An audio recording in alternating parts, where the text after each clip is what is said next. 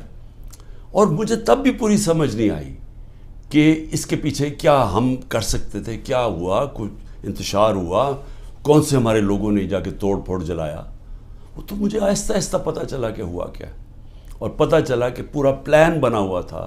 یہ پلان کے تحت فالس فلیگ آپریشن, یعنی پہلے وہ اس طرح مجھے اٹھایا اور اس کے بعد پھر پہلے پتا تھا کہ ریاکشن آنا, اور اس سے یہ جو جلانا گھرانا اور یہ کیا, اور اس کی آڑ کے اندر سارے لوگوں کے اوپر بند کر دیا اور میرے اوپر کیسز کر دیے. میں جب جیل میں ہوں تب میرے اوپر کیسز کرنے شروع کر دیے کہ جی میرے کہنے پہ ہوا سب کچھ. ایک سٹیٹمنٹ نہیں ہے. 27 سال میں مجھے ایک سٹیٹمنٹ بتایا کہ میں نے کبھی کسی کو کہا ہو کہ آپ توڑ پھوڑ کریں. ہمیشہ میں نے کہا قانون کے بیچ میں رہے. ہر جگہ میں نے قانون کی پابندی کی ہے. جب مجھے لگا انتشار ہوا میں نے اپنی پارٹی کو پیچھے ہٹایا. جب ہماری پارٹی کراچی میں بننے لگی مجھے لوگوں نے کہا جی کہ جب تک ملیٹنٹ آپ کا ونگ نہیں ہوگا آپ MQM کے سامنے کھڑے نہیں ہو سکتے, کوئی آپ کی پارٹی نہیں جوائن کرے گا, کیونکہ MQM سے تحفظ چاہیے تھا. میں نے کہا ہم پارٹی نہیں بنائیں گے لیکن ہم نے ملیٹنٹ ونگ نہیں بنانا. ہمیشہ یہ 27 سال سے میری ہمیشہ یہ فلسفی تھی کہ ہم نے پرامن اور آئین کے بیچ میں رہنا ہے. میری آج اب تک کرکٹ کے اندر دیکھ لیں, جب میں کیپٹن تھا ساری دنیا ریسپیکٹ کرتی تھی کہ عمران خان وہ ہے جو نیوٹرل امپائر لے کے آیا. یعنی وہ آدمی پہلا کیپٹن تھا کرکٹ ہسٹری میں جس نے کہا کہ ہم اگر جیتیں گے تو ایمانداری سے جیتیں گے. اس سے پہلے ذرا دور دیکھ لیں کہ جب پاکستان جیتا تھا کہتے جی امپائروں کی وجہ سے جیت گیا, چیٹنگ کر کے جیتا ہے.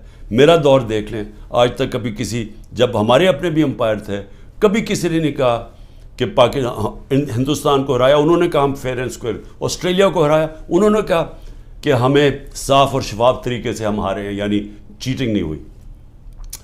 کبھی کسی نے یہ نہیں پوچھا کہ جو انگلینڈ کے اندر جو NCA کی ڈیل تھی ملک ریاض کی, جو 190 ملین پاؤنڈ آیا تھا یہاں ملک ریاض کا, کسی نے نہیں پوچھا کہ اس کے اندر سے 18 ارب تو اس نے دیا تھا حسن نواز کو اس کا گھر خریدنے کے لیے. 18 ارب روپے کا گھر خریدا ہے 1 ہائیڈ پارک لندن کے اندر. پوچھا کسی نے کہ اس کے پاس پیسہ کدھر سے آیا؟ کبھی کسی نے پوچھا ہے کہ یہ جو ان کے 4 مہنگے مے فیئر میں اپارٹمنٹ ہیں جس کا انکشاف پینما کے جو دنیا میں انکشاف ہوا تھا, انٹرنیشنل انکشاف پینما کا, کبھی پوچھا ہے آج تک ان کے پاس پیسہ کدھر سے ہے؟ کبھی کہتے جی قطری خط دے دیا کہ جی وہ قطری کے شہزادے کے باپ نے اور ان کے میاں نواز شریف کے باپ نے کوئی فیصلہ کیا تو دونوں مر گئے, تو پتہ ہی نہیں کہ پیسہ کدھر سے آیا. پھر کبھی وہ کلیبری فونٹ آ گئی کہ ایک فراڈ کانٹریکٹ دکھا دیا, وہ اس فونٹ کے اندر لکھا ہوا جو اس وقت ایجاد ہی نہیں ہوئی تھی, وہ اس سے اگلے سال آئی تھی. وہ جھوٹ پکڑا گیا مریم نواز کا, وہ کوئی اس کے اوپر کیس نہیں ہے. کبھی کسی نے یہ نہیں پوچھا کہ وہ جو چودھری شوگر مل کا 80 کروڑ روپیہ دکھایا تھا کہ جی کسی دبئی کے بزنس مین نے بھیجا ہے, وہ دبئی کے بزنس مین نے نیب کے اندر لکھ کے دیا کہ میں نے پیسہ نہیں بھجوایا. تو یہ سارا منی لانڈرنگ کوئی انہیں پوچھتا نہیں ہے. توشہ خانہ میں ذرا پہلے یہ تو پوچھیں کہ آصف زرداری نے 3 گاڑیاں لی توشہ خانہ سے, نواز شریف نے 1, مریم نواز نے 1, جو کہ توشہ خانہ میں نے ڈکلیئر کی. گاڑی لینا غیر قانونی چیز ہے, گاڑی نہیں نکال سکتے آپ, کوئی پوچھ نہیں رہا ان کو. آصف زرداری کے اوپر وہ جو فیک اکاؤنٹ کیسز تھے, اربوں روپے کا پیسہ جو شروع کیا تھا طریقہ نواز شریف نے ہدایبہ پیپر مل میں کہ یہاں سے چوری کر کے پیسہ ہنڈی والی سے باہر بھیجو, ادھر سے ریمیٹنسز دکھا کے پاکستان لے آؤ, وہی پیسہ بلیک کا پیسہ وائٹ کر لو. خود ہی قانون بنایا کہ جو باہر سے ریمیٹنس ہے کوئی سوال نہیں پوچھ سکتا.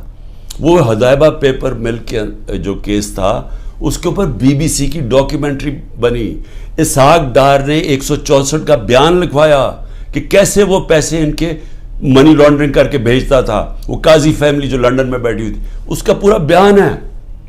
تو وہی طریقہ سارا ابھی تک, وہ شہباز شریف کا جو ہمارے دور میں پکڑا گیا, ایک ہی تو ہمارے دور میں ہوا تھا شہباز شریف کا جو کیس, وہی شہباز شریف کے کیسز کہ یہاں سے 8 ارب روپیہ اس نے اس کے جو منگوایا وہ فیک اکاؤنٹ سے سارے. چیزیں بتا رہا ہوں کہ یہ المیہ ہے پاکستان کا. کیوں وہ بیچارے جو کشتی میں جن لوگوں سے پوچھیں رشتہ داروں سے, جو گریس میں یہ کشتی میں ہمارے کوئی 300 پاکستانی بیچارے ڈوبے ہیں, ان سب نے کیا کہا کہ ہمیں کوئی امید ہی نہیں نظر آ رہی, پاکستان میں ہمارا کوئی چانس ہی نہیں اپنے آپ کو اوپر لے جانے کا. یعنی وہ لوگ اس ملک سے امید چھوڑ کے بیچارے یہ نکل رہے ہیں, پیسے دیتے ہیں, قرضے اکٹھے کر کے نکلتے ہیں یہاں سے. یہ وہ لوگ ہیں, کیونکہ یہاں جو طاقتور ہے وہ جو مرضی کر لیں, اس کو یہ یہاں کا پاکستان کا انصاف کا نظام نہیں پکڑتا. اور یہ ہمارے سامنے اب بیٹھے ہیں سارے دن دناتے ہوئے, 30 سال سے جو ایک دوسرے کو چور کہہ رہے تھے, آج سارے اوپر بیٹھے ہوئے ہیں. کوئی ان کے اوپر کیسز نہیں ہے, ختم ہو رہے ہیں ان کے کیسز. کیس کس کے اوپر کر رہے ہیں؟ ان لوگوں کے اوپر جن کی پوری کوشش تھی کہ اس ملک میں قانون کی بالادستی لے کے آئیں. یہ جو لوگوں کے اوپر ظلم کیا جا رہا ہے, جو جیلوں میں بھرے ہوئے ہیں, جو ہمارے کارکن ہیں, اس گرمی کے اندر چھوٹے چھوٹے کمروں میں کھانا باہر سے لے جانے نہیں دیتے, ان کو اس طرح کر رہے ہیں جیسے کہ کوئی دشمن ملک کے لوگ ہیں. اپنے لوگ ہی نہیں ہیں, بلکہ دشمن ملک کے لوگوں سے یہ بھی نہیں کرنا چاہیے.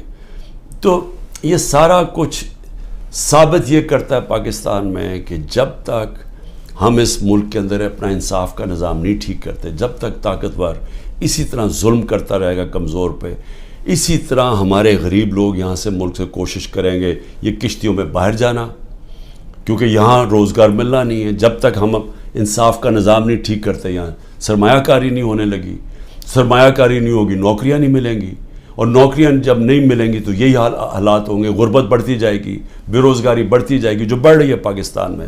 اور جو طاقتور ہے وہ اپنا پیسہ باہر رکھے گا. یہ ساروں کا, یہ جو میں نے نام آپ کو بتائے ان بڑے بڑے خاندانوں کے, سب کا پیسہ باہر پڑا ہے.